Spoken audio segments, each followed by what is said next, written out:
በጣም ጓደኛዬ ነው እና ከጥቂት ዓመታት መለያየት በኋላ ስሰማው ደግሞ ዛሬ ለመጀመሪያ ጊዜ ነው ከእናንተ ጋር እኔ የመግለጽ የምችለው በዳዊት ቋንቋ ነው።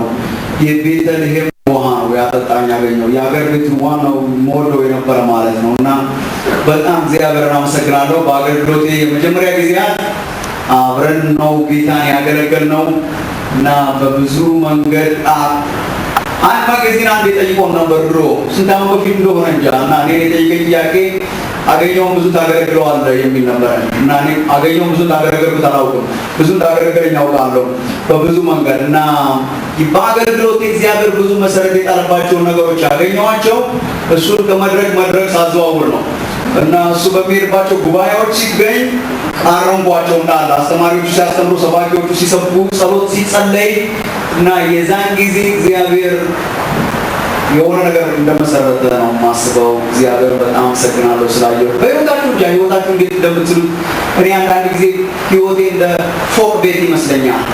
የሆኑ መልእክቶች እየሰማን ያለ ነው ላለፉት 3 ሳምንታት እና እግዚአብሔር ብረዳን በዚህ መጽሐፍ አማካኝነት እግዚአብሔር የሚናገረንን በየጊዜው አብረን እናያለን። የመጀመሪያውን ክፍል ነው እስካሁን ድረስ እያየን ያለ ነው። ምዕራፍ 1 ከቁጥር 1 እስከ 17 ድረስ ይሄ መጀመሪያው ክፍል ነው። ደግሜ በየሳምንቱ ማነበው ከስብከቱ በላይ የእግዚአብሔር ቃል በልባችን እንዲሰወር ነው። ዛሬም ደግሜ ነው ማነበው ሮሜ ምዕራፍ 1 ቁጥር 1 እስከ 17 ድረስ። እዚህ በየሳምንቱ መጽሐፍ ቅዱስ ስናነብ እንቆማለን። እናንተ ከተስማማችሁ አብራችሁ ልትቆሙ። ምዕራፍ 1 ቁጥር 1 እስከ 17 ሐዋርያ ሊሆን የተጠራ የኢየሱስ ክርስቶስ ባሪያ ጳውሎስ በነቢያቱ አፍ በቅዱሳን መጽሐፍት አስቀድሞ ተስፋ ለሰጠው ለእግዚአብሔር ወንጌል ተለየ። ይህም ወንጌል በሥጋ ከዳዊት ዘር ስለተወለደ እንደ ቅድስና መንፈስ ሙታን መነሳት የተነሳ በኃይል የእግዚአብሔር ልጅ ሆኖ ስለተገለጠ ስለ ልጁ ነው። እርሱም ጌታችን ኢየሱስ ክርስቶስ ነው። በእርሱም ስለ ስሙ በአሕዛብ ሁሉ መካከል ከእምነት የሚነሳ መታዘዝ እንዲገኝ ጸጋንና ሐዋርያነትን ተቀበልን። በእነርሱ መካከል የኢየሱስ ክርስቶስ ልትሆኑ የተጠራችሁ እናንተ ደግሞ ናችሁ። እግዚአብሔር ለተወደዳችሁና ቅዱሳን ልትሆኑ ለተጠራችሁ በሮሜ ላላችሁት ሁሉ ከእግዚአብሔር ከአባታችን ከጌታም ከኢየሱስ ክርስቶስ ጸጋና ሰላም ለእናንተ ይሁን። እምነታችሁ በዓለም ሁሉ ስለተሰማች አስቀድሜ ስለሁላችሁ አምላኬን በኢየሱስ ክርስቶስ አመሰግናለሁ።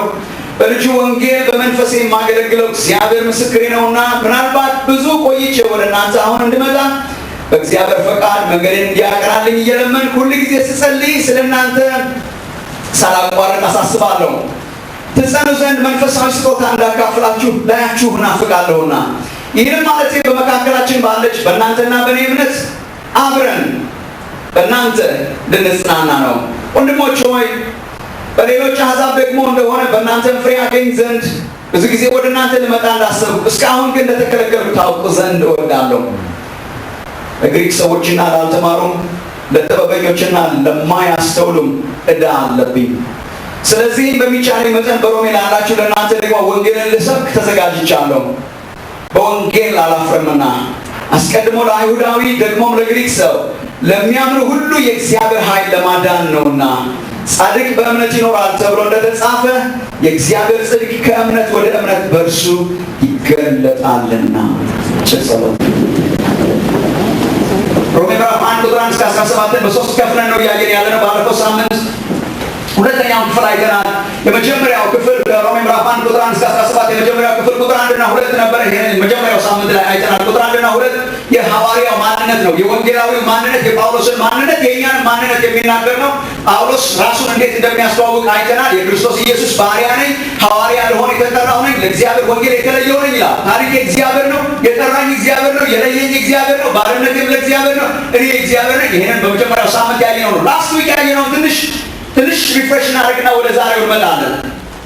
ባለፈው ሳምንት ያየነው ምዕራፍ 1 ቁጥር 3 እስከ ቁጥር 5 ነው። ሶስቱን ቁጥሮች ማለት ነው። ቁጥር 3፣ ቁጥር 4፣ ቁጥር 5 ሮሜ ምዕራፍ 1 ቁጥር 3 እስከ 5 ደግሞ የሚነግረን የወንጌልን ምንነት ነው። ያመነው ወንጌል ምን አይነት ነው? ወንጌል ምንድን ነው? ላስት ዊክ ያየነው ወንጌልንስ አጥብቀን እንድንይዝ የሚገባን ለምንድን ነው? እኔና እናንተ ወንጌልን ባለፈው ሳምንት አክራሪ የሚለውን ቃል አጥብቀነዋል፣ ክርስቲያናይዝ አድርገነዋል። ወንጌልን አክርረን እንይዝ የሚገባን አጥብቀን ልንይዝ የሚገባን ምንድን ነው የሚለውን ባለፈው ሳምንት ለማየት ሞክረናል። ታስታውሱ እንደሆነ ጳውሎስ የሚሰጠን ምክንያቶች በጣም አስደናቂ ናቸው። ምዕራፍ 1 ላይ ስለ ወንጌል አንደኛ ወንጌል የተስፋ ፍጻሜ ስለሆነ ነው ይላል ጳውሎስ።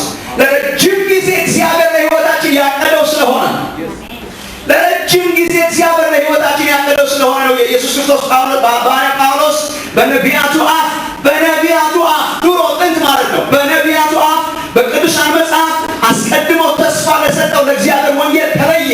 ጳውሎስ አሁን ተለየ። አሁን የተለየበት ወንጌል ግን አዲስ ወንጌል አይደለም። ጳውሎስን የለየው ወንጌል ድሮ ጥንት በነቢያት አፍ እግዚአብሔር ያዘጋጀው ነው ይላል። ወንጌልን የምናጠቁበት ምክንያት እግዚአብሔር ሲያዘጋጀው የኖረ በረከት ስለሆነ ነው። ወንጌል አዲስ ሃይማኖት አይደለም። ይህን ለማየት ሞክረናል ባለፈው ሳምንት። ወንጌል የጥንቱ ሃይማኖት ፍጻሜ ነው እንጂ አዲስ ሃይማኖት የለም።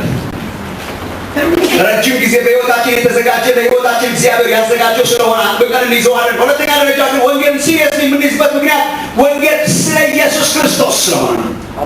ወንጌል ስለ ኢየሱስ ነው። ወንጌል የሰው አይደለም። ወንጌል ስለ ሰው ማለት ነው።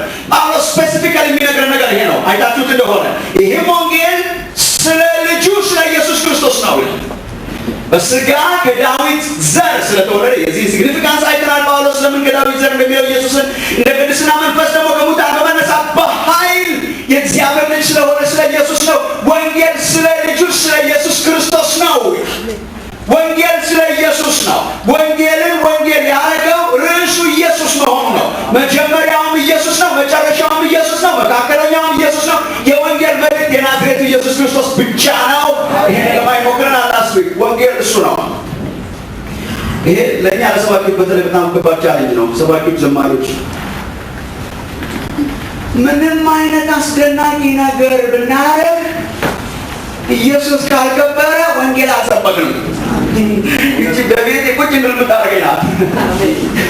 የፈለገ ድራማ አሁን ባሳያት አስደናቂ ነገር ባረግ ኮርኒስ እየነካው ብንፈራፈር ኢየሱስ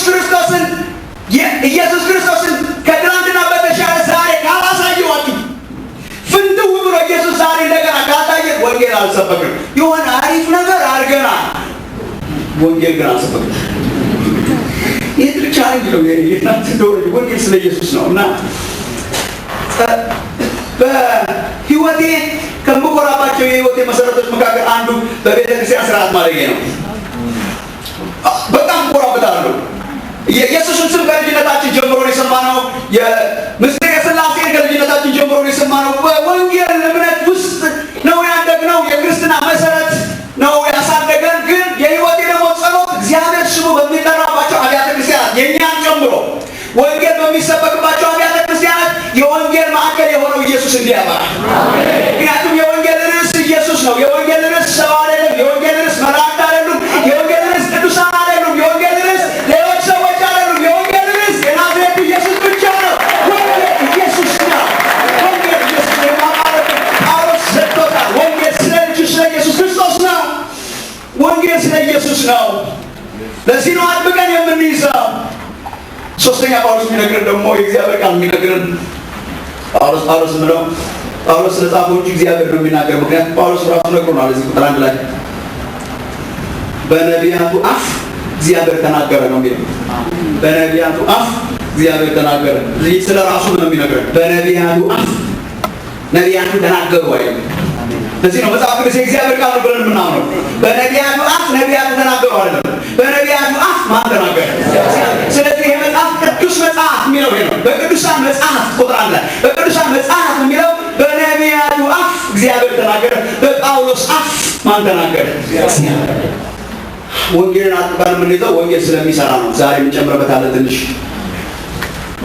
ወንጌል ስለ ኢየሱስ ነው ካለ በኋላ ስለ ስሙ የሚኖሩ ሰዎችን እግዚአብሔር የሚያስነሳው በወንጌል ነው። በእርሱም ይላል ስለ ስሙ ስለ ኢየሱስ ስም እግዚአብሔር ዓላማው ስለ ኢየሱስ ስም እንድንኖር ነው። ስለ ስሙ በአሕዛብ መካከል ከእምነት የሚነሳ መታዘዝ እንዲገኝ ለእኛ ጸጋና ሐዋርያነት ተሰጠ ይላል። ከእምነት የሚነሳ መታዘዝ ደግሞ እንዲሆንልን ሰውን ስለሚለውጥ ነው። ወደ መታዘዝ ስለሚያመጣ ነው። ስለ ስሙ እንድንኖር ስለሚያደርገን ነው። ይህንን ያየነው ወንጌልን ማጥበቅ አለብን ነው። እሺ ዛሬ ቁጥር 14 እስከ 17 ነው የምናየው። ትንሽ አጀስትመንት አድርጌያለሁ። አንዳንዶቻችሁ መጽሐፍ ቅዱስ ያዛችሁ አይታችሁት እንደሆነ በመሀል ላይ አንድ ቻንክ ዘለን ይሄድ ነው እንመለስበታለን። እንመለስበታለን። ቁጥር 6 እስከ 13 ድረስ ያለውን እናልፍና ወደ ቁጥር 14 እስከ 17 ይመጣል።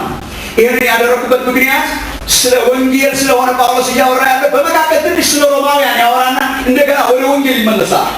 እና ልክ ነው ጳውሎስ ልክ ነው እግዚአብሔር ቃል። ግን እኛ አሁን በወንጌል መንፈስ ውስጥ ስላለን ትንሽ ወንጌልን እንድንጨርሰው ቁጥር 14 እስከ 17 ላይ ሄደን ስለ ወንጌል ጳውሎስ ምዕራፍ 1 ላይ የሚናገረው እንጨርስና ተመልሰን የሚቀጥለው ሳምንት ስንመጣ ደግሞ መሀል ላይ የዘለናትን ቁጥር 6 እስከ 13 ድረስ ለማየት እንሞክራለን።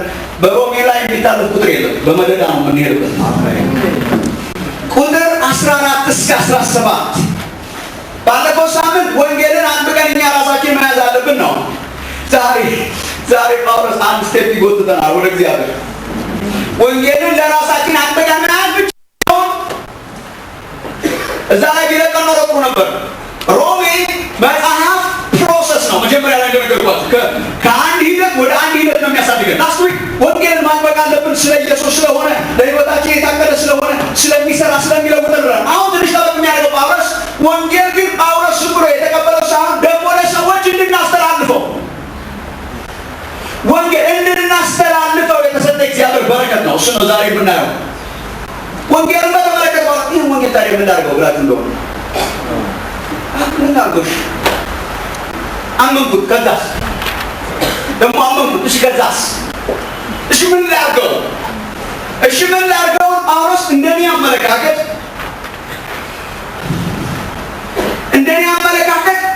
እያደጉ በሚመጡ ኃላፊነቶች ነው የሚያስረዳል። እያደጉ የሚመጡ 3 ኃላፊነቶችን ይነግረናል። እነሱ ነው ዛሬ እግዚአብሔር ቢረዳኝ የጸለይኩ ጸሎት በልባችን እንዲቀረጹ ነው። እነኚህ እያደጉ የሚመጡ ፕሮግረሲቭ በእንግሊዝ የምታውቁ ፕሮግረስ እያደረጉ የሚመጡ ስሜቶች ነው የሚነግረን፣ ኃላፊነቶች። የእኛ ኃላፊነት ወንጌልን በተመለከተ ምንድን ነው? ምን እናድርገው? ወንጌልን እየጨመሩ የሚመጡ ስሜቶች ይነግረናል፣ ኃላፊነቶች። ዕዳ አለብኝ። ወንጌልን በተመለከተ እነዚህ 3 ነገሮች ነው የሚነግረን ጳውሎስ። የእሱ ብቻ ሳይሆን የእኛም ጭምር ነው። ባይዘወይ ዕዳ አለብኝ፣ ተዘጋጅቻለሁ፣ በወንጌል አላፍርም። ዕዳ አለብኝ፣ ወንጌልን ለመስበክ ተዘጋጅቻለሁ፣ በወንጌል አላፍርም። እነዚህ 3 ኃላፊነቶቻችንን በዚህ ምሽት ለማየት እንሞክራለን በእግዚአብሔር ጸጋ። አንደኛ ወንጌልን በተመለከተ ጳውሎስ ዕዳ አለብኝ ይላል። ታማዝናሉ ለነጋዴዎች ሰሞኑን ማጥመጫ አይነት ቃልች ደማን እንደምን ዕዳ አለብኝ። ዕዳው ለእግዚአብሔር ሳይሆን ለሰዎች መሆኑ ግልጽ ነው። ቁጥር 14 ለግሪክ ሰዎችና ላልተማሩም፣ ለጥበበኞችና ለማያስተውሉም፣ ለእነርሱ ሁሉ ጠቅላላ ለሰው ዘር በሙሉ ዕዳ አለብኝ። አንዳንድ የመጽሐፍ ቅዱስ ተርጓሚዎች ቃሉ አስደንግጧቸው ሊቀይሩት ይሞክራሉ። ዕዳ ምንድን ነው? ጳውሎስ ዕዳ አለበት፣ እኛም ዕዳ አለብን፣ ሌላ ነገር እያወራ ይሆናል ብለው አንዳንድ የእንግሊዝ ትራንስሌተርስ ኃላፊነት አለብን ብናስብ ይሻላል ናንታል። ግን ጳውሎስ የሚለው ዕዳ አለብኝ። ጮክ ብሎ ዕዳ አለብኝ። ለእነማ? መጀመሪያ ደረጃ ትንሽ ኮሜንት ላድርጋችሁ። መጀመሪያ ደረጃ ማወቅ ያለብን ዕዳ አለብኝ የሚለው ለሰዎች ነው። ለምን አይነት ሰዎች?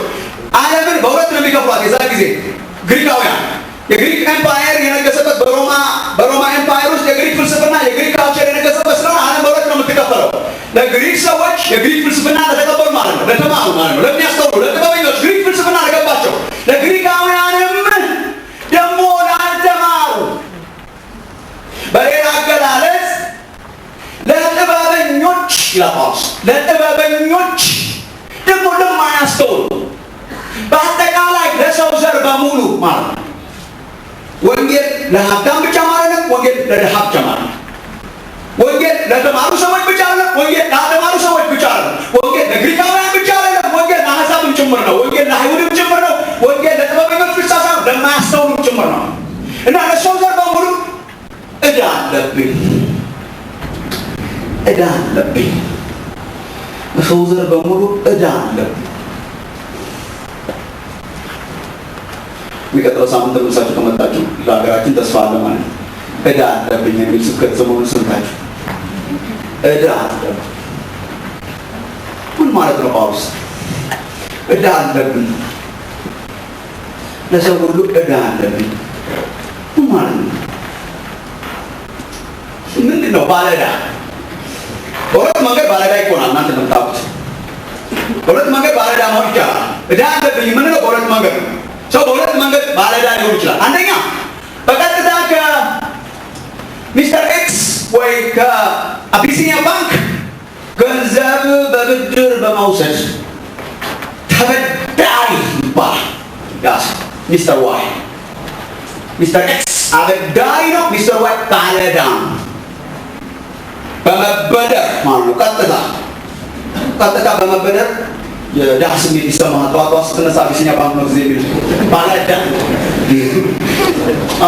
ጠዋት ስትነሳ ጋሽ እንትና ያበደሩ ሰውዬ ነው ጊዜ የሚሉ ባለዕዳ ጠዋት በጆሮ ያቀጭላል። ባለዕዳ ነኝ። ምን አድርገህ ነው? ተበድሬ ገንዘብ ከማን? ከጋሽ እንትና በየቀኑ ባለዕዳ ነህ። አንዱ መንገድ ይሄ ነው። ሁለተኛ መንገድ ደርሶባቸው እንደሆነ እንጃ ባለዕዳ ነህ የሚል ስሜት የሚፈጠረው በአደራ ለሶስተኛ ወገን እንዲሰጥ በኃላፊነት የተቀበልከው ንብረት ሲኖረን ይሄ ያልተበደርከው ዕዳ ማለት የተበደርከው ዕዳ አለ። አንደኛው ይሄ ነው። ያልተበደርከው ዕዳ ማለት ነው። እባክህ ገንዘብ አበደረኝ ብለው ለእንትና ሰጠልኝ ብሎ ሰው የሰጠኝ እንዴት አይነት ዕዳ መሆኑን እኔ ከጥቂት ዓመት በፊት አይቻለሁ።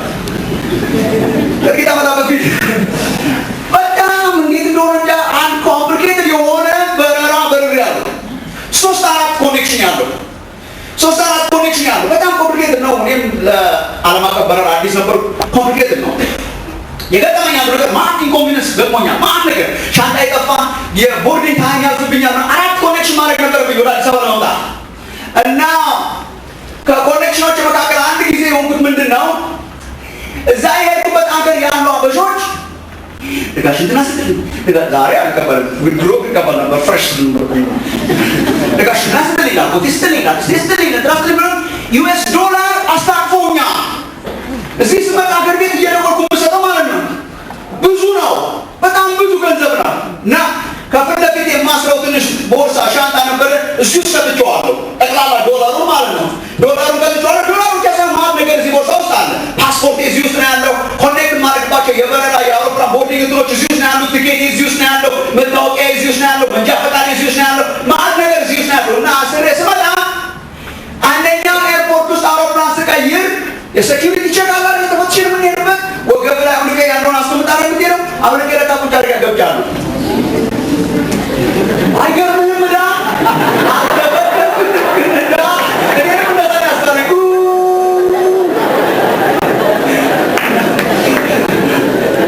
አውሮፕላን ገባ ቁጭ ምንም ትዝ አላለኝም። መነሳት የነበረበት ሰዓት በ15 ደቂቃ ምናምን ዘገየ። አውሮፕላን አይነሳም፣ ሞተር እየሞቀ ማለት ነው። ምንም አላውቅም። መጨረሻ አካባቢ የተቀመጥኩት ትልቅ አውሮፕላን ነው። ቁጭ ብያለሁ። የሚቀጥለው ጀርመን ላይ ደግሞ እንደገና ኮኔክት ስለማድረግ ብያለሁ። በኋላ ስሜ ኦሎፌሳለን አውሮፕላን ስፒከር ተጠራ። ፓሴንጀር ስሜ ይኸው ስንጠቀሰው አላወኩም። ለምን ለጣሩ ስቲል አላወኩም። ወደፊት ፈርጋለ አንደኛ ወደፊት ቀጥል ይለኛል፣ የማገኘው ወደፊት ይለኛል፣ ማገኘው ወደፊት ይለኛል። መጨረሻ ላይ መሀል ላይ ያገኘሁት ሰው አንድ ጥቁር ባግ ረሳ ሲለኝ ፓስፖርቴ እዚህ ያለኝ እንዳይመስላችሁ ወንድሞችና ወንዶች፣ ፓስፖርቴ እዛ አላለኝም፣ ድራይቨር ላይሰንስ እዛ አላለኝም፣ ቲኬቴ እዛ አላለኝም፣ የምቀጥለው የምሳፈርበት እዛ እዚህ ያለኝ ዕዳ በፈቃዴ የተሸከምኩት ዕዳ በአደራ አድርስልኝ ተብዬ የተሸከምኩት ዕዳ እኔ ገንዘብ አይደለም አይባልም። ምን ችግር አለበት? ዕዳ የተበደርከው ዕዳ፣ ሁለተኛ ያልተበደርከው ዕዳ። አሁን የትኛውን ነው የሚነግረው ወንጌል? የተበደርነው ዕዳ ወይስ ያልተበደርነው ዕዳ? ጳውሎስ ዕዳ አለብኝ ሲል በመጀመሪያው ሴንስ እንዳልሆነ ግልጽ ነው። ወንጌል የተበደረው ዕዳ አይደለም። ከእግዚአብሔር የተበደርነው ዕዳ አይደለም። በፍጹም አይደለም። ይሄ ሊሆን አይችልም። ምክንያቱም ሮሜ እዛው ላይ ምዕራፍ 1 ቁጥር 5 ላይ ሮሜ ምዕራፍ 1 ቁጥር 5 ላይ በአሕዛብ መካከል ከእምነት የሚነሳ መታዘዝ ይኖር ዘንድ ጸጋንና ሐዋርያነትን ተቀበል ነው። ተበደርን ሳይሆን ተቀበል። ምንና ምን? ጸጋና ሐዋርያነትን። ጸጋ ወንጌል ጸጋ ምን ማለት ነው? በነፃ የተሰጠ ነው። በነፃ ነው የተቀበልነው። ሐዋርያነት በነፃ ነው። ወንጌል ሰባኪነት በነፃ ነው። ወንጌልን እግዚአብሔር የሰጠን በነፃ ነው። ጸጋ ብድር አይደለም። ወንጌልን እግዚአብሔር የሰጠን በዕዳ ነው እንዴ? ለዚህ ነው ባለዕዳ ያልኩት አይደለም። ወንጌልን ታዲያ እንዴት የሰጠን እግዚአብሔር? በነፃ። ምን ይባላል? ጸጋ። ጌታ ኢየሱስን ይህንን ሐዋርያቱን ሲልክ ነግሯቸዋል በግልጽ ማቴዎስ ምዕራፍ 10 ቁጥር 8 ላይ በከንቱ ተቀበላችሁ በከንቱ ደግሞ ስጡ። ወንጌል በከንቱ የሚለው ፍሪሊ ማለት ፍሪሊ you are given freely give። በነፃ ተቀበላችሁ በነፃ ስጡ። ወንጌል እንዴት ነው የተቀበልነው? በነፃ። ብድር ነው አይደለም። ልክ እንደ አቢሲኒያ ባንክ አይነት ብድር ነው አይደለም። ታዲያ እንዴት ነው ጳውሎስ ዕዳ አለብኝ የሚለው? የጳውሎስ ዕዳ አለብኝ በሁለተኛው ሴንስ ነው። የጳውሎስ ዕዳ አለብኝ የኔ ጥቁር ባግ አይነት ዕዳ ነው። የጳውሎስ ዕዳ አለብኝ ያልተበደርነው ግን ከባድ ዕዳ ነው። የጳውሎስ ዕዳ የእግዚአብሔር ወንጌል በነፃ ሲሰጠው የተሰጠው በነፃ ነው። የተሰጠው ግን ለሌሎች እንዲያካፍለው የተሰጠ ስጦታ። ባለዕዳነታችን እንደዚህ ነው። ወንጌል እኛ ላይ እንዲያበቃ የተሰጠ ሳይሆን ለሌሎች እንድንሰጠው ነው። ይህንን መስማት አለባችሁ ወንድሞች እናቶች። ወንጌል አደራ ስለሆነ ነው ዕዳ አለብኝ የሚል ጠዋትና ማታ ይገዝ ዕዳ አለብኝ። ተበድረን አልተበደርኩም ምን ሆነ ነው? አደራ አለብኝ፣ ዕዳ አለብኝ። ይህንን በተደጋጋሚ ጳውሎስ ነግሮናል። አንደኛ ቆሮንቶስ ምዕራፍ 4 ቁጥር 1 ላይ አንደኛ ቆሮንቶስ ምዕራፍ 4 ቁጥር 1 ላይ እኛ የእግዚአብሔር ምስጢር መጋቢዎች ነን ይላል። የእግዚአብሔር ምስጢር መጋቢዎች የሚለው ቃል ፓስተር ለማለት ሳይሆን እኛ የእግዚአብሔር ምስጢር ባላደራዎች ነን ይላል። አይገርማችሁም? የእግዚአብሔር ምስጢር ሚስጥሩ የማን ነው? የእግዚአብሔር ሚስጥሩ የማን ነው? የእግዚአብሔር። በዕዳ ነው የሰጠን አይደለም። ምንድን ነው? የእግዚአብሔር ምስጢር ባለ አደራዎች ነን። አደራ ብሎናል እንድናቀብለው እንድንሰጠው ለሶስተኛ ወገን ለሌላ ሰው ነው። ወንጌልን እግዚአብሔር በልባችን ያበራው ለእኛ ብቻ ሳይሆን ለሌሎች። ይህ በተደጋጋሚ መጽሐፍ ቅዱስ ያስተምረናል። እግዚአብሔር ትውልድን ያሸክማችሁ ወንድሞች እናቶች። ሁለተኛ ጢሞቴዎስ ምዕራፍ 2 አንብባችሁ እንደሆነ ሁለተኛ ጢሞቴዎስ ምዕራፍ 2 ቁጥር 1 እስከ 2 እኮ ትውልድ ነው ያለው። ለጢሞቴዎስ ጳውሎስ መክሮ ትውልድ ነው። ለትውልድ ዕዳ አለብን። ምን አይነት ዕዳ? ምን ይለዋል ስለ ወንጌል ሲነግረው? ጢሞቴዎስ በክርስቶስ ኢየሱስ ባለው ጸጋ በርታ። እሺ ብዙ ሰዎች የመሰከሩለትን ከእኔ ደግሞ የሰማኸውን አንተ ደግሞ ሰምተሃል። ለሌሎች ሰዎች አደራ ስጥ። ምን ሊያደርጉ ለሚችሉ ሰዎች፣ ለሌላው ለመስጠት ለሚችሉ ሰዎች። ይህን ተከተላችሁ የሚኖር እንዳ ትንሽ ኮምፕሊኬትድ ይመስላል። ጢሞቴዎስ በክርስቶስ ኢየሱስ ባለው ጸጋ በርታ። ምን ላድርግ? ብዙ ሰዎች የመሰከሩለትን ከዚህ በፊት ብዙ ሰዎች መስክረውለታል ስለ ወንጌል። ከዛ እኔ ተቀበልኩ። እኔ ማን ነኝ?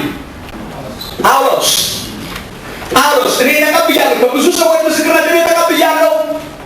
ብዙ ሰዎች የመሰከሩለትን እኔ ሰምቻለሁ። አንተ ደግሞ ከእኔ ተቀብለሃል። ከእኔ ተቀበልከውን ከእኔ ተቀብለሃል። አንተ ደግሞ ለሚቀጥለው ሰውዬ አቀብል። የሚቀጥለው ሰውዬ ደግሞ የምታቀብለው አይነት ሰውዬ ንገረው፣ አደራህን እንትን በለው ተመልሶ እንዲያቀብል። ይህ ሰንሰለት ይታያል። ወንጌል ብዙ ሰዎች መስክረውለታል። ከዛ እኔ ተቀብያለሁ። ከዛ እኔ ላንተ ሰጥቻለሁ። አንተ ደግሞ ወስደህ ለሌላ ሰው ለሌሎች ሊያስተምሩ ለሚችሉ ለታመኑ ሰዎች ስጥ። እግዚአብሔር የታመኑ ሰዎች ያድርጋችሁ። ለታመኑ ሰዎች ስጥ። ምን ሊያደርጉ የሚችሉ ለሚያቀብሉ። አትሌቲክስ ሰሞኑን አይታችሁ እንደሆነ ወንጌል እንደ ዱላ ቅብብል ነው። ዱላዋን የያዛት ሰው ፊት ለፊቱ ላለው ሰው ባለዕዳ ነው። ተበድሯል እንዴ? አልተበደረም። ታዲያ እንዴት ነው ባለዕዳ የሆነበት? አደራው በእጁ ነው። አደራው በእጁ ነው። ወንጌል የሚፈጥነው እሱ ሲያቀብለው ነው። በእጅ ይዞ በማቆየት አይደለም ጀግንነት። በዱላ ቅብብል ዱላ ቅብብል በእጅ ይዞ በመደነስ አይደለም ጀግንነቱ።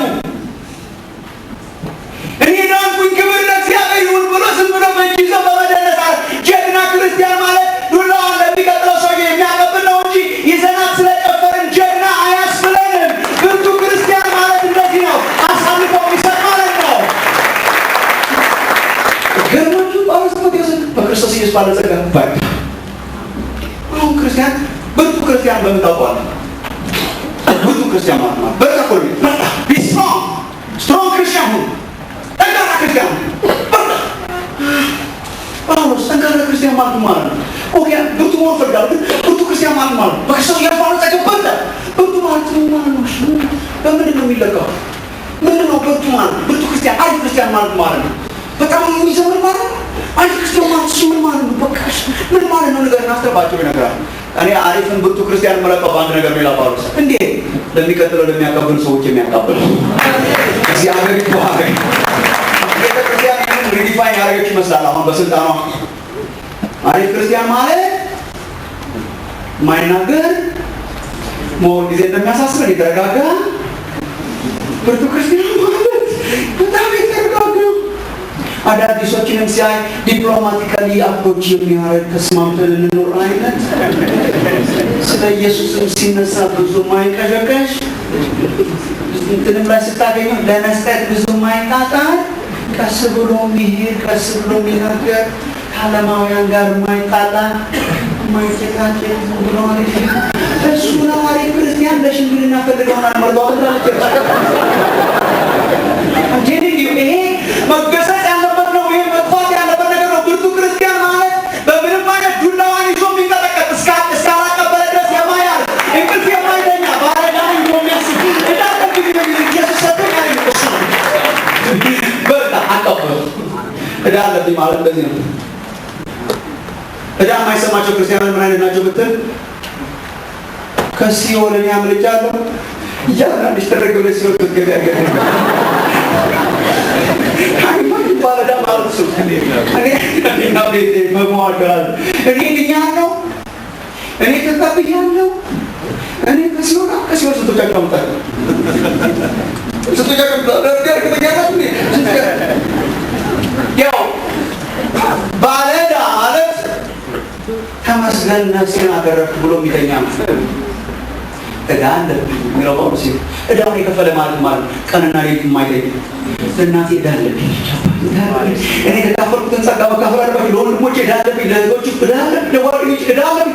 እግዚአብሔር የሰጠኝ ለካ ይዤው ቁጭ እንድል አይደለም። የሚቀጥለው ደግሞ እንዳቀብሉ ይሄ ነው ዕዳ አለብኝ፣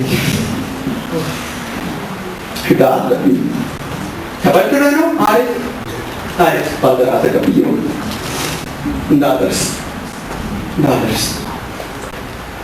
አረስ ዕዳ አለብኝ የሚለውን ስሜት የዛፈው ልክ እንደኔ ሆኖ ነው።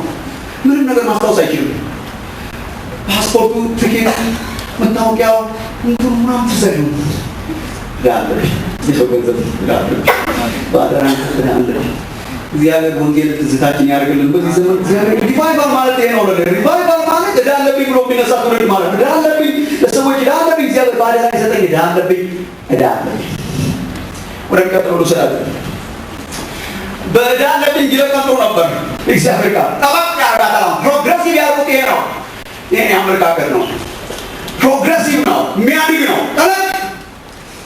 ጠለቅ ነው። ጳውሎስ ወንጌልን በተመለከተ አንድ ዕዳ አለብን ለሰዎች ሁሉ፣ ለግሪክ፣ ለተማረ፣ ላልተማረ ሁለት ልሰብከው ተዘጋጅቻለሁ። ኬት አገኘ ነው ቁጥር 15 ስለዚህም ይላል በሚቻለኝ መጠን በሮሜ ላላችሁ ለእናንተ ደግሞ ወንጌልን ልሰብክ ተዘጋጅቻለሁ። እዚህ ላይ አንዳንድ ኦብዘርቬሽን ትጠቅላቸዋለሁ። አንዳንዶቹ ለጥቂት አገልጋዮች ብቻ የሆኑ ይሆናል ብዬ አስባለሁ። እኔ ራሴ ዝም ብሎ ነኝ። አሁን ምነግራቸው ኦብዘርቬሽን ሳይድ ናቸው። ካልገባችሁ ተዋቸው፣ ግን እንዲገባችሁ ፈልገው ቀጥሎ ያለው ተዘጋጅቻለሁ የሚለው ቃል በነገራችን ላይ ተምሬያለሁ፣ ታጥቄያለሁ፣ ለብሻለሁ ምናምን አይነት ተዘጋጅቻለሁ አለ። በእናንተ በሮሜ ላላችሁ ክርስቲያኖች ወንጌልን ለማቅረብ በጣም ጓጉቻለሁ ማለት ነው። ዝግጅት ቢለው ተዘጋጅቻለሁ ማለት ልክ ሰሞኑን አትሌቲክስ አይታችሁ እንደሆነ የአጭር ርቀት ሲሮጡ ሬዲ ሴት ጃጣው ሬዲ ጨርሻለሁ፣ ስንት ጨርሻለሁ፣ እገሮኛለሁ ምን ለማለት ሮም ወንጌል ለመስበክ በጣም ናፍቄያለሁ ማለት ነው። በእንግሊሽ አንባችሁ እንደሆነ I am so eager to preach the gospel. eager በጣም ጉጉት አለኝ፣ በጣም ናፍቆት አለኝ። አንዳንድ ኦብዘርቬሽንስ ግን ልንገራችሁ ለእኔ እንደ ወንጌል አስተማሪነት ቻሌንጅ በጣም ናፍቄያለሁ፣ በጣም ጓጉቻለሁ። ጳውሎስ ይሄ ወንጌልን መስበክ በጣም ቦሪንግ ስራ ለሆነብን ፕሮፌሽናል አገልጋዮች ኃይለኛ ተግሳጽ ነው። ረጅም ጊዜ ወንጌል የሰበከ ጳውሎስ አሁን ደግሞ ወደ እናንተ መጥቼ በሮም ወንጌልን ለመስበክ በጣም ናፍቄያለሁ፣ ጓጉቻለሁ።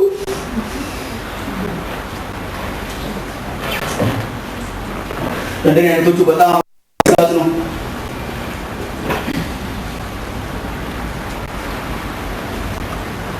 ወንጌል ተለምነን ተጋብዘን ተመቻችቶልን ይመጃል አይመችም፣ ሐሙስ ይመጃል አይመችም፣ ዛንታት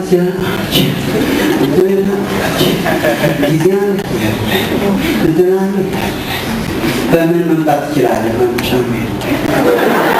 በመለክለት መጣለህ መምጣት ጀት አውሮፕላን መልክል መምጣት ስለ እግዚአብሔር ልታገለግለን ትችላለህ አልችል።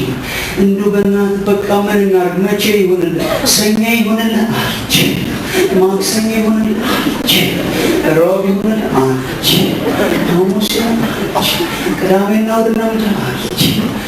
ዛሬ እናንተ ለኛ አይደኛ ተግሳጽ ጳውሎስ እኔ ግን ለመስበክ በጣም ራሴ ጓጉቻለሁ። በጣም ወንጌልን እንድሰብክ የሚያነሳሳኝ ነገር ይሄ ወንድሞች ናቶች እንዴ ተነስቼ እንዳነበው የሚያደርገኝ ይሄ ነው። ተዘጋጅቼ እንድሰብክ የሚያደርገኝ ይሄ ነው። መካከላችሁ እንድቆም የሚያደርገኝ ይሄ ነው። ስሰብክ ደስ የሚለኝ ለዚህ ነው። ሳሳቅ የሚለኝ ለዚህ ነው። ወንጌልን መስበክ ለምነን የምናደርገው እንጂ ተለምነን የምናደርገው ሊሆን አይገባም።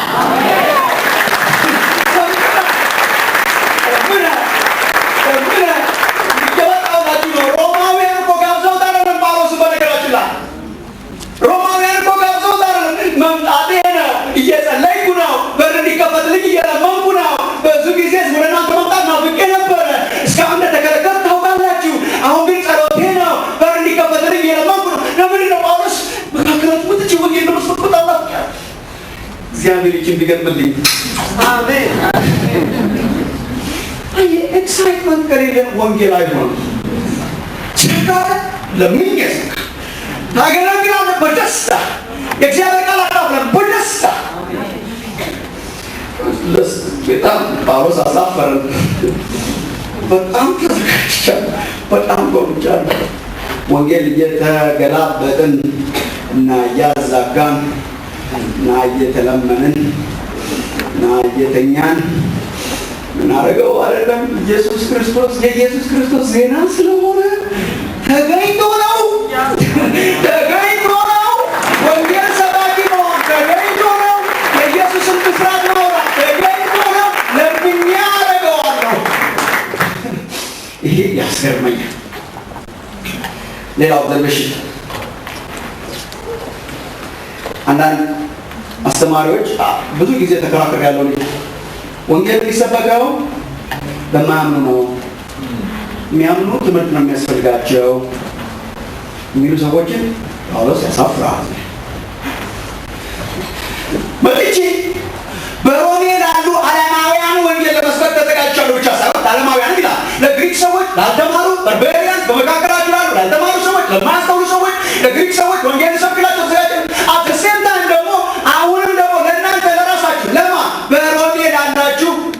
ለእናንተ በሮሜ ለግሪካውያን ብቻ ሳይሆን ለጠቢባን ብቻ ሳይሆን ለሚያስተውሉ ለማያስተውሉ ብቻ ሳይሆን ሃይማኖት ላላቸው ለሌላቸው ብቻ ሳይሆን ለዓለማውያን ብቻ ሳይሆን ደግሞ በጣም የሚናፍቁት ወንጌልን መጥቼ በሮሜ ላላችሁ ለእናንተ ክርስቲያኖች እኮ ነው በክርስቶስ ኢየሱስ ለተወደዳችሁ ምናምን ነው የሚላቸው ለእግዚአብሔር ልትሆኑ ለተጠራችሁ ለእናንተ ወንጌልን እንሰብክላችኋለን። ወንጌል ለክርስቲያንም ክርስቲያን ላልሆነም ነው የሚሰበከው። ሌላ የለንም። ታዲያ ምን እንሰጠዋለን ለክርስቲያን ወንጌል ካልሰበክ? ወንጌል ለክርስቲያን አይሰበክም። ታዲያ ምን እንሰጠን? ማርሽ መቀየር እኮ አንችልም። ወንጌል ስለ ልጁ ስለ ኢየሱስ ክርስቶስ ነው ብለዋል። መስበክ እናቁምና ምን እንስጠው? ወንጌል ለክርስቲያን ደጋግሜ የማሳስባችሁ ያ ወንጌል ነው ያለው ጳውሎስ ለቆሮንቶሳውያን። ደጋግመን የምንሰብከው እርሱ የናዝሬት ኢየሱስ ነው። ለክርስቲያኑ ክርስቲያን ላልሆነ የምንሰብከው የናዝሬት ኢየሱስ ነው። ሌላ መልእክት የለንም፣ ሌላ ጨዋታ የለንም፣ ሌላ አገልግሎት የለንም፣ ሌላ ዝማሬ የለንም፣ ሌላ ነገር የለንም። እንሰብካለን። ለማ ለክርስቲያኑ ክርስቲያን ላልሆነ። ይሄ የሚያሳፍር ነው። አሁን ዘመን ያለው አስተሳሰብ ከየት እንደመጣ እንጃ። ሌላው ኦብዘርቬሽን በሮሜ ላላችሁ የሚለው ለምንድን ነው ለእናንተ ብቻ ጳውሎስ? ሮማውያን እንደሆኑ ነግሯቸዋል። በሮሜ ላላችሁ ክርስቲያኖች ብሏቸዋል። እናንተ ቃሉ እንትን ነው ቃሉ አቴንሽን ምናምን እንትን ነው መንግቼ ለተማሩና ላልተማሩ ብቻ ሳይሆን ለእናንተ ወንጌል ሰብካለሁ አይደለም የሚለው ለእናንተ በሮሜ ላላችሁ ለእናንተ በሮማ ከተማ ላላችሁ ሮማ ከተማዋን አውቆ ነው ሜንሽን ያደርጋል። ለምን? ሮም የዓለም ዋና ከተማ ነበረች። አልሰማችሁ እንደሆነ ፈርስት ሴንቸሪ የጣሊያን ዋና ከተማ ብቻ ሳይሆን የዓለም ዋና ከተማ ነበረች። ዘኖን ወርልድ ጠቅላላ የሮማን ኤምፓየር ዋና ከተማ ሮም ነች። ታላቅ ከተማ። ጳውሎስ ሮም ሄዶ ወንጌል ለመስበክ መናፈቁ ይገርማል። ሮም የዓለም ዋና ከተማ ብቻ ሳትሆን በዛ ጊዜ ሮም የስልጣኔ ማዕከል ናት። ትልቁ የዛ ክፍለ ዘመን የስልጣኔ ዋና ቦታ ሮም ናት። የባህሉ ማዕከል ሮም ናት። የህንፃዎች ማዕከል ሮም ናት። ካልቸር ሮም ነው። የፍልስፍናው መገኛ ሮም ናት። ሮም የምትሄደው ለሁለት ዓላማ ነው። አንድ በዛን ጊዜ ይኖሩ የነበሩ ህዝቦች ሁሉ በህይወታቸው ያላቸው ህልም አንዲት ብቻ ናት። የዛን ጊዜ ይኖሩ የነበሩ ህዝቦችን የትም ዓለም ያሉ ህዝቦችን ቆም አድርገህ በህይወት ያለ ትልቁ የህይወት ጥማት ምንድን ነው ብትለው ሳልሞት ሮምን ማየት ነው። የሰው ሁሉ ድሪም ነው። የሰው ሁሉ ድሪም ያ ሳልሞት እንዲሁ ያችን ከተማ ማየት ሰው ሁሉ ያፍቃል። ሳልሞት ያችን ከተማ ማየት አውርቱን ያፍቃል።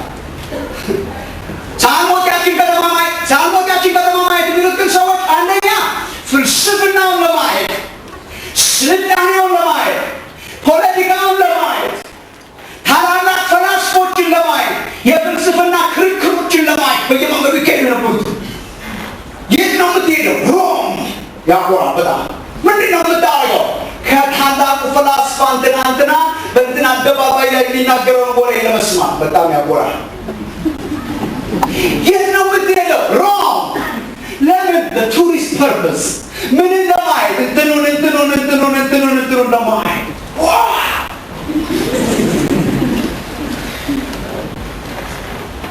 በመጽሐፍ ቅዱስ በሕይወቴ ሁለት ጀግኖች ነው ያሉ። ብሉይ ኪዳን ሙሴ ነው፣ በጣም ሕይወቱን ማጥናው በኃይል። አዲስ ኪዳን ጳውሎስ ነው። ጳውሎስ ጀግና ነው። ወደ ሮም ለመምጣት ጓጉቻለሁ። ይሄ የማንም ጉጉት ነው። ወደ ሮም ለመምጣት ጓጉቻለሁ። ወደ እናንተ ለመምጣት ጓጉቻለሁ። ወደ ከተማችን በሮማ ለምትኖሩ የሚለው በሮማ ለምትኖሩ ጓጉቻለሁ። ምን ልታደርግ ነው? ለቱሪስት ፐርፐስ ነው? ኖ ለስልጣኔ አይደለም። ለእንትን አይደለም። ስታዩ አሳፋሪ ለእንትን አይደለም። ሮም የምትሄደው ለምንድን ነው? ለእናንተ በሮማ ላላችሁ ደግሞ መጥቼ ወንጌልን ለመስባክ። እግዚአብሔር ይባረክ። እግዚአብሔር ሰው የትም ገባ የትም አጀንዳው የእግዚአብሔር ወንጌል ነው። ሮም መጥቼ የእንትናን አደባባይ አያለው ሳይሆን ሮም የመሄድ ጉጉቴ ሮማ ለሮም ወንጌል ለማምጣት ለካ ሮምም ወንጌል ያስፈልጋል። ለካ አዲስ አበባ ያስፈልጋታል። ለካ ትልልቅ ከተሞች ያስፈልጋል። ለካ ጳውሎስ እየመጣ ነው ወደ ሮም ምን ልታረግ ወንጌል ይሰጥ። ይሄ ሌላ ኦብዘርቬሽን ነው። ሮም ወንጌልን ይዞ ለመሄድ መምጣቱ እግዚአብሔር አንቅቶታል። ሮም ለቱሪስት ነው የሚኬደው። ሮም ለፍልስፍና ነው የሚኬደው። ሮም ባህል ለመጎብኘት ነው የሚኬደው። ሮም ህንፃ ለማየት ነው የሚኬደው። ጳውሎስ ሮም እመጣለሁ ለምን? ወንጌል ሰብካለሁ። ትልቁ የዚህ ቴክስት ግን ዋና ልብ ተዘጋጅቻለሁ ኤገር ናፍቆት።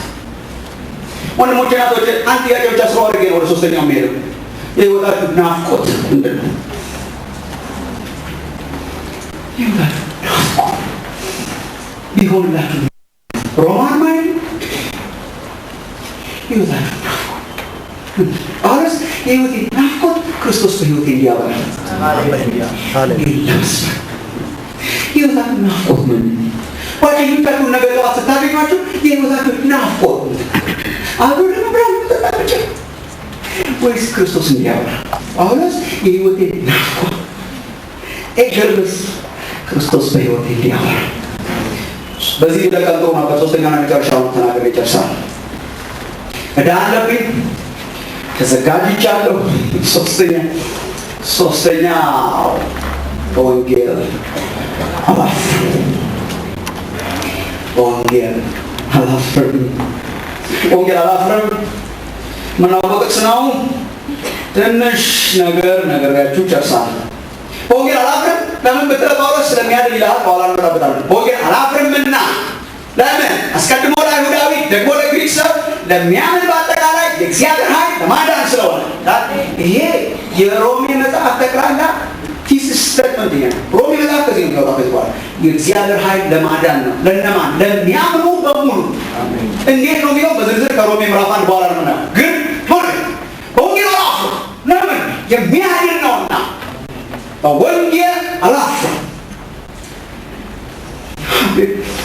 ይሄንን ጥቅስ ቀላል ቢሆነው ሞራላችሁን ቀስቅሼ ብልካችሁ ነበር።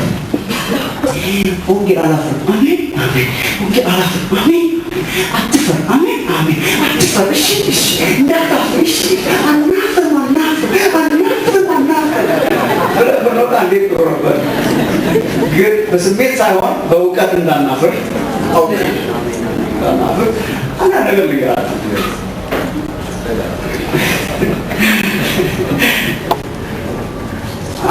በወንጌል አላፍርም ቸርች ሲባል በጣም ትመጫለህ። አሪፍ ነው። በወንጌል አላፍርም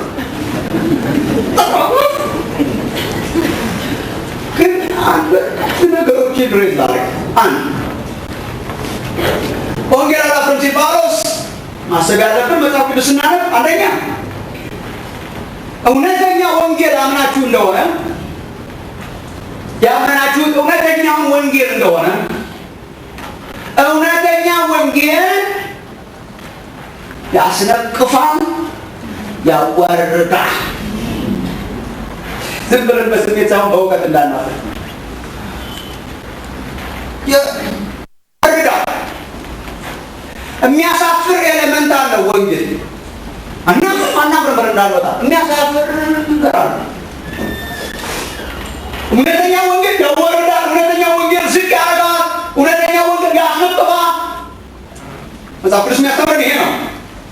አይዟችሁ የወረደ ስሜታችሁን አነሳዋለሁ፣ ግን በእውቀት ሊሆን ጌታ ኢየሱስ ራሱ በግልጽ ተናግሯል። ማቴዎስ ወንጌል ምዕራፍ 24 ቁጥር 9 ማቴዎስ 24 ቁጥር 9 ስለ ስሜም በአሕዛብ መካከል በጣም እንዴት አይነት አሪፍ ዜጎች ናቸው ትባላላችሁ። ስለ ስሜም ስለ ኢየሱስ ማለት ነው። ምንም ስላደረግልሳል ምንም ስላደረግልሳል ስሙን ያስነቅፋል። ስለ ስሜም በአሕዛብ መካከል የተጠላችሁ ትሆናላችሁ። ያሳፍረን መጠን ግራ ገባችሁ ነው። አንዳንድ ሰዎች ተለውጠውባቸዋል። ምን አድርጌ ነው ምናምን ብላችሁ እንደሆነ ኢየሱስ አስቀድሞ ነግሮሻል። ስለ ስሜ ነው። እግዚአብሔር ይባል። ምን አድርጌ ያልኩት እንደዚህ መጥቶ ስለ ስሜ እናንተ ምን አድርጋችሁ ስለ ስሜ፣ ስለ እግዚአብሔር መንግስት፣ ስለ ስሜ እሺ ስለ ስሜ በአሕዛብ መካከል የተጣላችሁ ትሆናላችሁ። መጽሐፉ ትዋረዳለህ፣ ዝቅ ትላለህ፣ መከራ ትበላለህ ብሎናል። ሁለተኛ ጢሞቴዎስ ምዕራፍ 2 ቁጥር 9 ጳውሎስ ሁለተኛ ጢሞቴዎስ ምዕራፍ 2 ቁጥር 9 አክቹዋሊ እንደ ክፉ አድራጊ እንደ ወንጀለኛ እንደ ሮበር እንደ ክፉ አድራጊ ወንጌልን በመስበክ ምክንያት እንደ ክፉ አድራጊ እስክታሰር ድረስ እጸናለሁ ሆኛለሁ። እንደምን? እንደ ክፉ አድራጊ። ክፉ አድርጌ ሳይሆን እንደ ክፉ አድራጊ። እሺ ወንጌልን ስንይዝ አለ በጣም ታከብረናለች? አታከብረንም። ጳውሎስ አትፈሩ የሚለን ስለምንከበር ነው አይደለም። ዓለም እንዲያውም ምን ታደርገናለች? ታዋርደናለች።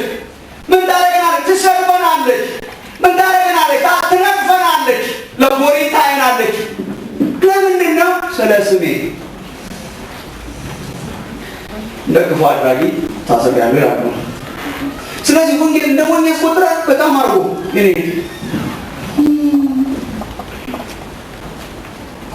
እስካላቀጠል ነው ድረስ መከራ እንዳያመጣ ወንጌልን ማቅጠል ይቻላል።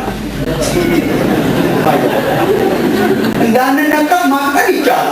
አሁን ማቅጠል ይቻላል ማለት ማቅጠል ማለት ነው ኢየሱስን ብዙ አለመጥራት፣ እነሱ የሚሉትን ቃል ማለት አብሮት መመቻ አተክርስቲያን እንዴ አትም ብሎ አልፎ አልፎ ይቆጥረው ተከራለ ማለት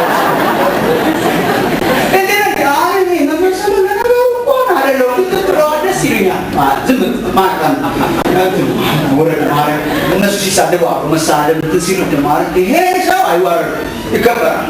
ለጀት ያረደ ግን እዚያ ይባርከው ማለት ከኛ እኔ ተጋጫል እንዳት ማለት እንዴ በበት ባይቃር አይደረስ አይተካከ ምን አድርገው አብሮ ማህበራዊውን ሁሉንም ነገር ናምዶ ያስከብራል። የቀጠለው ወንጌል ነው ወንድም ያቀጠለው ግን እንደወረደ የሆነው እንደወረደ የኢየሱስ ክርስቶስ መስቀል ተሸከማለን። ኢየሱስን በቃ እንከተላለን ጨክነን ካለ ያስነቅፋል። አንደኛ ቆሮንቶስ ምዕራፍ 1 ቁጥር 18 ዛሬ እውነት ነው። አንደኛ ቆሮንቶስ ምዕራፍ 1 ቁጥር 18 ላይ የመስቀሉ ቃል ለሚጠፉት ሞኝነት ለኛ ለምንድን የእግዚአብሔር ኃይል ነው። ምን ለሚጠፉት ሞኝነት ዛሬ ሞኝነት ነው። የመስቀሉ ቃል ለሚጠፉት ሞኝነት ነው ማለት ፉሊሽነስ። አንተ ማን ነው ብትለው የሚጠፋው ሰው አንተ ፉሊሽ ነህ ነው ሞኝ ነህ ጅል ነህ። ያቀጠለው ወንጌል እንደዚህ ነው። ማስነቀፍ ብቻ ሳይሆን አንዳንዶቻችሁ አይታችሁታል። እስከ ጥላቻ ይደርሳል፣ ወደ ቫዮለንስ ይቀየራል፣ ከቤት ኪራይ ያባረራቸዋል። ምንም አይገናኝ ነገር መንገድ ላይ አስተያየታቸው የጎሪጥ ነው። እንዴት አይነት በጣም ደስ የሚል ልጅ ነው ብሎ እያየ መኪናው በጣም ግሩም ነው ምናምን ብሎ ነግተህ ስታፍ ዞር ሲል I belong to Jesus ያስበላ በጣም ያስከብራል። አያስከብርም።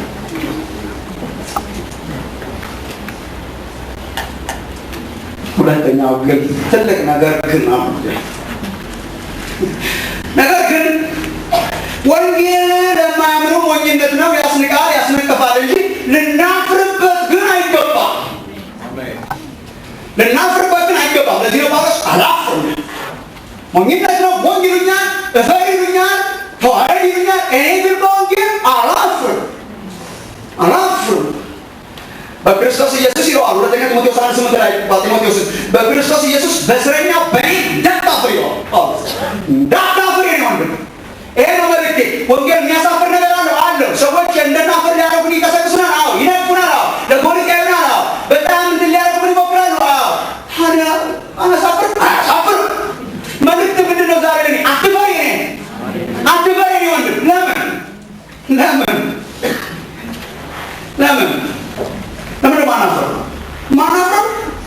ማናፍረው በሁለት ምክንያት አንድ ቁጥር አበዛባችሁ ዛሬ ማናፍረው ምንድን ነው?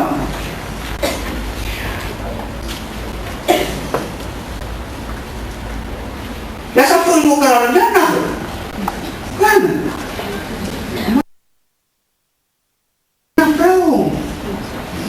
ማናፍረው አሳፋሪ ስላልሆነ አብራራለሁ። ለምን ነው ማናፍረው? ወንጌል አሳፋሪ ስላይደለ አሳፋሪ ሌላ ነገር ነው። ወንጌል ለምን ለማናውቀው አሳፋሪ ስላይደለ ታዲያ ነው ለምን እንደሞኝ የሚቆጥሩ ልንገራችሁ። ወንጌል ሞኝነት የሆነው አሳፋሪ ስለሆነ ሳይሆን፣ ይሄ በደንብ መስማት አለበት እግዚአብሔር ሕዝብ። አሳፋሪ ስለሆነ ሳይሆን ሰዎች በማያውቁት መንፈሳዊ ሻጥር ውስጥ ተጽዕኖ ስለገቡ ነው። ወንጌል አሳፋሪ ስለሆነ ሳይሆን አሳፋሪ ነው የሚሉት ሰዎች ራሳቸው በማያውቁት ተንኮል ያውቁት ኖሮ ነፃ ይወጡ ነበር። ስለዚህ ነው በማያውቁት ያውቁት በማያውቁት ሰይጣናዊ ዲሞኒክ በሆነ አስተሳሰብ ሰይጣናዊ በሆነ አመለካከት የተያዙ ሰዎች ስላዩት ነው እንጂ ቢላቀቁ አሳፋሪ ነገር የለውም። ሰው ሁሉ አጋንንት አለበት እያልን ሰው ሁሉ ግን በአጋንንት ተጽዕኖ ስር ነው። በጣም ብዙ ነገር ነው። ሰዎች ለምንድን ነው ወንጌል በቃ የማያከብሩት? ጠቅላላ ታዲያ ወንጌል እንደዚህ ከሆነ ለምንድን ነው ሰው የማያከብረው? አንድ ሻጥር እየተካሄደ ስለሆነ። ምን አይነት ሻጥር? የድቡቅ ሻጥር። ሰውየው ያውቀው አያውቀው? ማንም ያውቀው? ሰይጣን በማያውቁት መንገድ ሸርቧቸዋል። እንዴት አድርጎ? ሁለተኛ ቆሮንቶስ 4:4 እግዚአብሔር ማውቃ ያስተናዳል። ዛሬ በደንብ ድብን አድርገን እንቀብራታለን። ሁለተኛ ቆሮንቶስ 4:4 ሞኝነት የሆነው በሻጥር ምክንያት ነው። አንድ ድብቅ ሚስጥር አለ። ሁለተኛ ቆሮንቶስ 4:4 ሲወደው ምን ብሎ እንደሚጀምር ታውቃለህ? የክብሩ ወንጌል ብርሃን ስቶፕ የምኑ ወንጌል ብርሃን? የምኑ ወንጌል ብርሃን? የክብሩ ወንጌል ክብር ነው። ወንጌል ክብር ነው። የክብሩ ወንጌል ብርሃን። እሺ፣ ይሄ የከበረ ወንጌል የክብሩ ወንጌል ብርሃን እንዳያበራላቸው የዚህ ዓለም አምላክ የማያምኑትን ሀሳብ አሳወረ።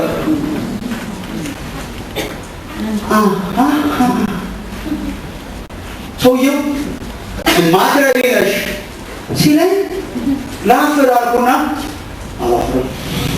ለምን? ሰውየው ማያውቀው ነገር ጋር ነው።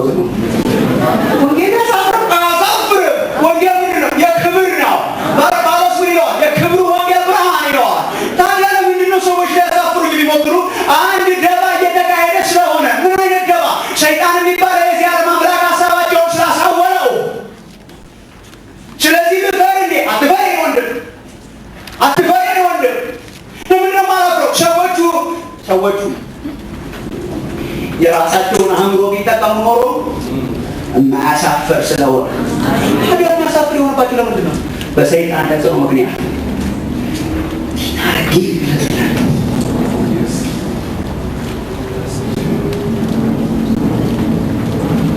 ግብዣ በዛባቸው ሰሞኑን ግን የቤተሰብ አጎትሽ መጥተዋል ከአሜሪካ፣ እክስትሽ መጣለች ከጣሊያን እና ልጅ አደራሽ እንዳታሳፍሪ ማክሰኞ ማታ የቅልቅል የሪዩኒየን ፓርቲ አለ። ደም ዘነጣሽ ለብሰሽልኝ ተገኛለሽ። አትስተውሉ። አደራሽን አስከብሪኝ ልጄ፣ አትዋርጂኝ ልጄ። በደንብ አድርገሽ ለብሰሽ ለዚህ ሪዩኒየን ፓርቲ በደንብ ለብሰሽ ማማሮች ፓርቲ ስለተጨነቅሽ የልብስ ኤክስፐርቶች ጋር ሄደሽ ተጨንቀሽ ማለት ሪዩኒየን ፓርቲ ያለ ማክሰኞ አክስቴ ይመጣል፣ አጎቴ ይመጣል። በጣም የከበረ ነው እና ምን አይነት ልብስ ለብሶ መጽሐፉን አንገላብጦ እውቀቱን ተጠቅሞ የተመረቀበትን ኤክስፐርት ድንበሮች ሞቃቱ ማናርጎ የምትለብሱት መርጦ ከሽኑ አልብሶ ሲያይሽ ዋው!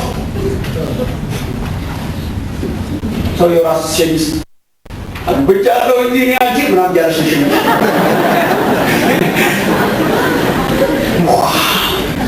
ልክ ስታፊ መንገድ ሰው ሱሪ እቺ ልጅ ነው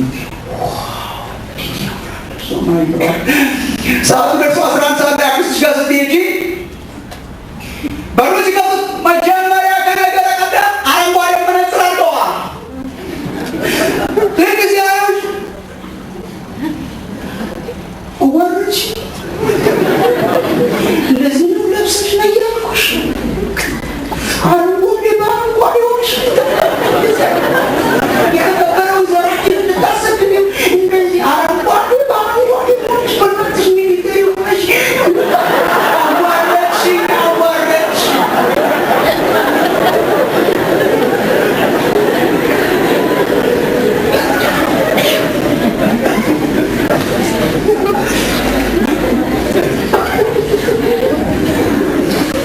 አክስቴ ያገባቸው ዘር ያሰደው ይመስላቸው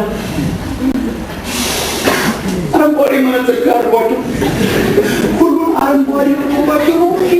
የእሳቸው መነጽር መስበር ቢቻል የእሳቸው መነጽር ማንሳት ቢቻል እሳቸውን አይደለም ኤክስፐርቱን ያነሆለለ አለባበስ ነው አለባበስ ሲል አንደኛ ቆብለኛ ቆርጦ ሰራት ጳውሎስ ይሄን ነው የሚለው ያዩንና ማፍረው ምናምን ይሉን የዚህ አለማ መነጽር ገርግዶላቸው ነው እንጂ አስቡ መነጽር ያልሆነ አስገብቶባቸው ነው እንጂ አለባበሳችን ሌላ ነው። ኢየሱስ ሌላ ነው። ኢየሱስ ክብር ነው። ኢየሱስ ወርቅ ነው። ኢየሱስ ታላቅ ነው። ኢየሱስ ክብር ነው። ታዲያ ነው ያልክ እንደሆነ ያረጉት መነጽር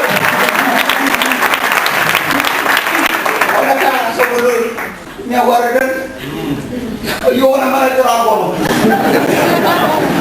ታዲያ እኔ ነኝ ማፈር ያለብኝ ወይስ እሱ? አይ ሊያሳፍሩ ይሞክራሉ። እውነተኛው ወንጌል ከያዘ ሊያዋርዱ ይሞክራሉ። ተፈወዱ ለምን? ዝም ብሎ ማሰብ ስላደረገ ነው። መነጽሩ ቢሰበርስ? ኤክስፐርቶች የሚመኙት ህይወት ነው አንተ እየሞርክ ያለ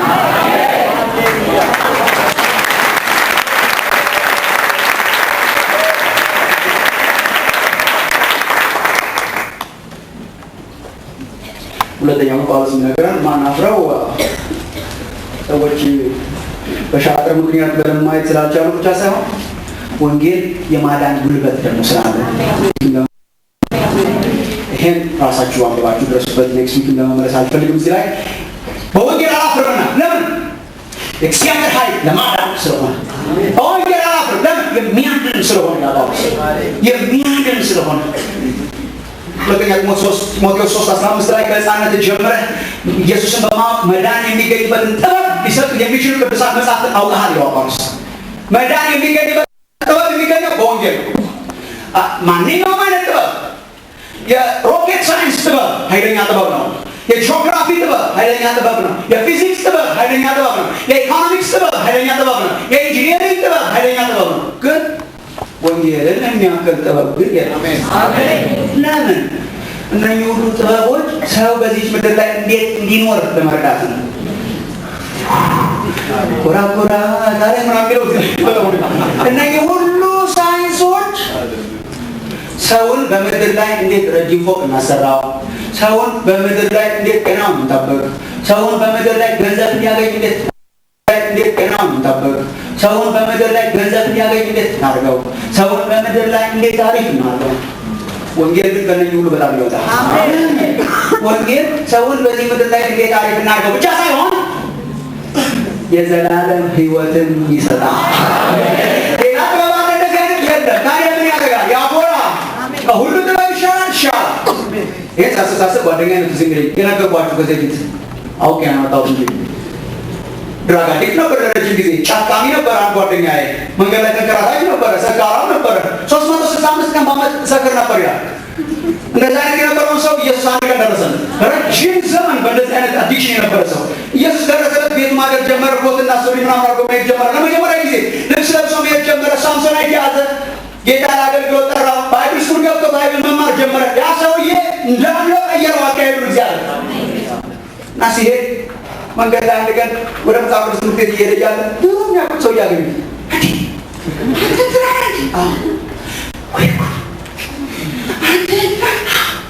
ልብስ ለበስካ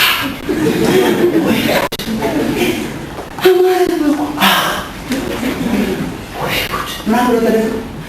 እሺ ታዲያ አሁን ምን እየሰራ ነው? አሁንማ ጌታ ለወጠ ያው እንትን ያቺን አስተያየት ማምጣታችን የሚያዩን አስተያየት አለች ይሆን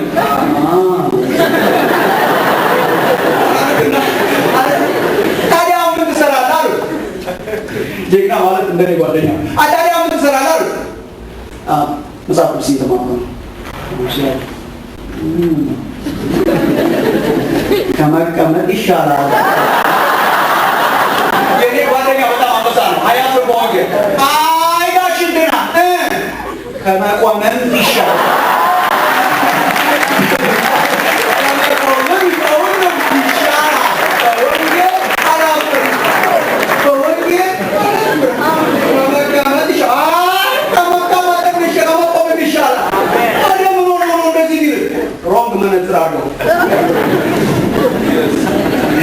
ኢየሱስ ግንበኞች የናቁት ድንጋይ ነው ይላል።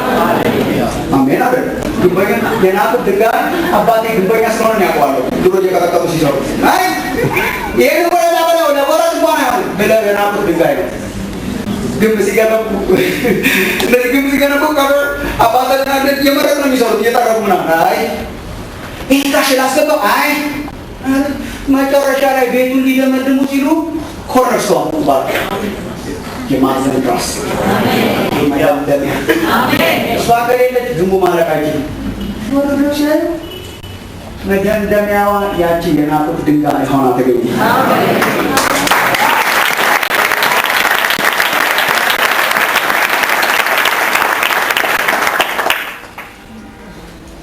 ይሄን እንኳን ብላምቻችሁ ሞክራችሁታል። በልታችሁ ወስዳችሁ አንዲት መደምደሚያ አላመለቻችሁ ጠጥታችሁ አሪፍ መኪና ነዳችሁ ምን መሰለ ቤት ኖራችሁ ትልቅ ቢች ውስጥ ተዝናንታችሁ ትናርጋችሁ ታምራችሁ ዲግሪ ይዛችሁ ግን እስኪ የማዕዘን ራስ መደምደሚያ ኢየሱስ